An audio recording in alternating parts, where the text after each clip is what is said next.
ምግብ እንስራ።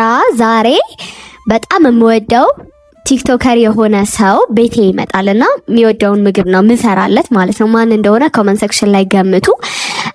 ለዛ የሚያስፈልገኝን ግብአቶች የላከችልኝ ህሊና የወተት ተዋጽኦ ትባላለች። አካውንቷና ስልኳን ከስራ አስቀምጥላችኋለሁ። እነዚህን የመሳሰሉ አሳ፣ የተበለተ ዶሮ፣ ቺዝ፣ ብሬስት ቆንጆ በንጽህና የተዘጋጁ አምጥታልኝ ነበረ። አሳዬን እኔ እጥብጥብጥብ አደረኩኝ፣ ምክንያቱም ይመጣል ያልኳችሁ ሰው የሚወደው አሳ ነው። ከዛ በጎድጓዳ እቃ ውስጥ 2 እንቁላል አደረኩኝና ቤት ውስጥ ያለኝን ጨውና ቅመማ ቅመም ጨመርኩበት። ኮረሪማ፣ እርድ ምናምን ማለት ነው። እናንተ ያላችሁ ነገር መጨመር ትችላላችሁ።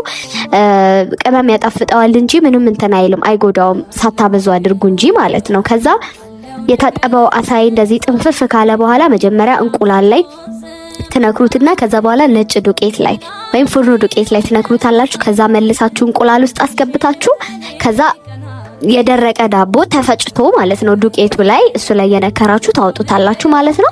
አንድ በአንድ ሁሉንም እኔ እንደዛ አደረኩትኝ። ለሁሉንም ያላስገባሁት ቪዲዮ እንዳይረዝምባችሁ ብዬ ነው። ስለዚህ ፍሬሽ እና ንጹህ የሆኑ የወተት ተዋጽኦ ምርቶችን የሀበሻ ዶሮ፣ የተበለተ ቺክን ብሬስት፣ አሳ፣ ቺዝ፣ የገበታ ቅቤ እና የመሳሰሉትን ከፈለጋችሁ ህሊናን ማውራት ትችላላችሁ። አካውንቷንም ስልኳንም ከስር አስቀምጥላችኋለሁ። በጣም ቆንጆ ነገሮችን ነው የምትይዘው። ከዛ ዘይቱ ሲገለላችሁ ነክራችሁ ያዘጋጃችሁትን አሳ አንድ በአንድ ትጠብሱታላችሁ። ሰፋ ያለ መጥበሻ ካላችሁ ሁሉንም አንዴ መጥበስ ትችላላችሁ። እኔ ግን ሶስቱን አድርጌ ነበር እየጠበስኩትኝ።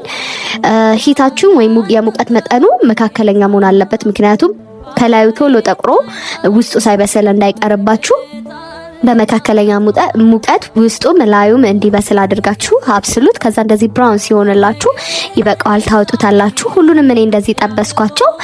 ማጣበስ እንግዲህ እንደምታውቁት ነሰሰሪ ፖይንት ነው። እዩት እንዴት እንደሚያምር። እስካሁን ኮፒ ሊንክ ሳታረጉ ግን ከሆነ እያያችሁ ያላችሁ ተባካችሁ ኮፒ ሊንክ አድርጉልኝ። አካውንቴ ተመቷል። ከዛ እኔ በሩዝ ነበር ያቀረብኩት። ይመጣል ያልኳችሁ እንግዲህ ያ ቲክቶከሩ ያ ቆንጅየው ሰው እኔው ራሴ ነኝ። ከራስ በላይ ንፋስ ነው። እኔ በጣም ያማረኝና የፈለኩት አሳ ስለነበር ነው የሰራሁት።